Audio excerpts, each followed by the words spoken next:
All of us, really, we want to be loved and accepted for who we are. We don't want to feel like that we have to do this to make you happier, do that to make you happier, be this to make you happy. We just want to be free to be ourselves. And, we've all got a little bit of uniqueness, and you're not going to find two people that are exactly alike. And often, especially in marriage, it becomes a real issue because we usually marry someone that is opposite of us. We're attracted to somebody that has what we don't have, although we really don't understand that's why we're attracted to them. And then we get married and we start trying to change them and make them be like us. And I know that was a real problem for Dave and I for a lot of years. And I'm so glad that we both got over it, because now we've been married 55 years. And I'm proud of that, because there's not a lot of people that make it that long. And actually, we probably have more fun now and get along better now than we ever have. And there's many, many things that I love and appreciate about Dave, but the thing that I love the most is he really lets me be who I am. Even though I have little annoying habits, I'm impatient, I'm sure I can name a whole bunch of different things, but he actually, things that many people would think were faults, he actually laughs at me and thinks it's funny, because he knows that that's just the way I am. But I went through a period in my life, and I'm sure that most of you have too, where I really felt pressured to be like this person or that person or some other person. And sometimes other people do pressure us, but sometimes they don't even have to pressure us. We put the pressure on ourselves. And it's really important that you learn how to accept yourself and be yourself, because God is never going to help you be somebody else. We always say, be yourself. Everybody else is already taken. And so people do, many times, try to get you to do things the way they do them. Now, that comes out of pride. We all think that the way we do things is the best way, and so we're always trying to encourage other people to do it our way. Well, maybe you'll get some good ideas from somebody, and it might be great to say, yeah, that's a good idea. I think I will try it that way. But if it doesn't work for you, if it doesn't fit you, or if you don't feel that that's the way that you should do it, then you need to be bold and courageous enough to say, I appreciate your advice. And you can just say, I'll pray about it or whatever, but you really need to have the boldness to be who you are. You have to take ownership of your life and be like yourself, love yourself. Don't always try to be somebody else. In 1 Samuel chapter 17, 37 through 39, this is a story about David when he faced Goliath. Now, we all have giants in our life, and we all deal with our giants a little bit differently. And it says the Lord, first of all, he wanted to go fight Goliath. Many other people had been afraid to even try. But David had this real special relationship with God, because he was a little shepherd boy, spent a lot of time by himself out shepherding and being alone all night with the sheep. And I'm sure that he grew very, very close to the Lord during that time. And so there was a time when he had been attacked by a bear, and another time when he'd been attacked by a lion, and God delivered him both of those times. So he had a real strong faith in God, really trusted that he could do things that would actually look like they would be impossible. Do you have the courage to believe that you can do things that nobody else has ever done?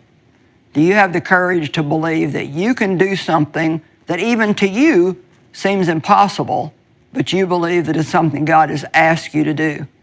Anything that he asks you to do, he will help you do. I feel like I need to say that again, because there's somebody or several somebodies that God has asked you to do something, and you're putting it off and putting it off and putting it off because you just don't believe you can. Well, you need to realize that God is never going to ask you to do something without giving you the ability to do it. You can do whatever God asks you to do.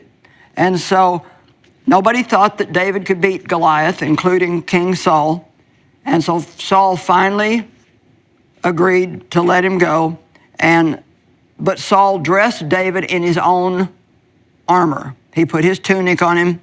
He put a coat of armor on him and a bronze helmet on his head. And it says, David fastened on his sword over the tunic and tried walking around because he was not used to them.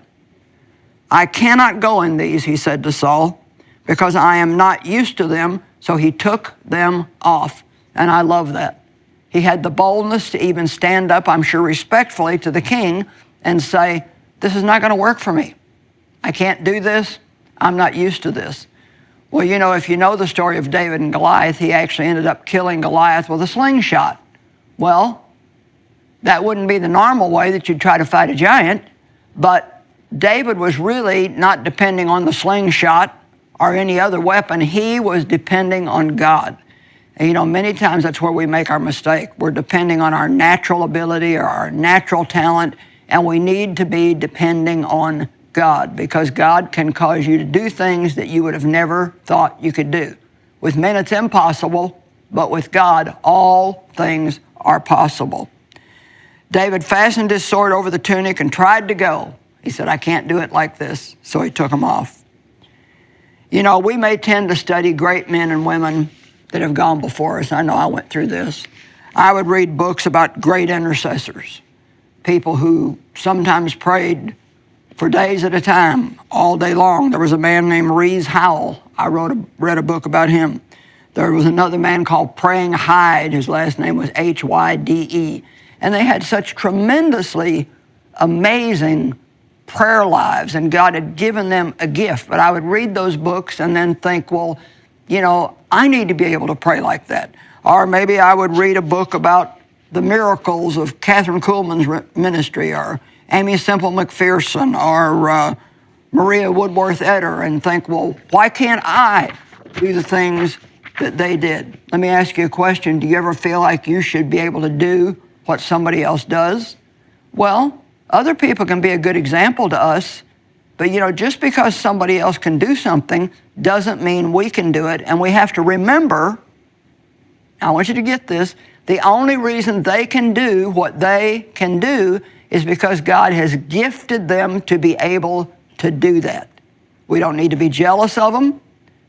We can admire what they can do, but we have to remember they can only do it because of God. God has given them a gift of faith in that area, and they're able to do things with ease that would be impossible for us. You can read about the faith of Smith Wigglesworth.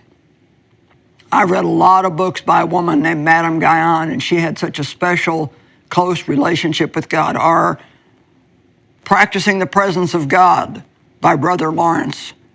Boy, he talks about how he never let more than just a few seconds go by without thinking of God. And I've tried that and tried it so many times, and it just doesn't seem to work for me. And you know, I don't believe that God has people write books so we can try to be like them. I think it's just for our encouragement. I have to be me, and you have to be you. I can read about the martyrdom of Joan of Arc and wonder, could I do that? Would I be willing to be burned at the stake if I had to be?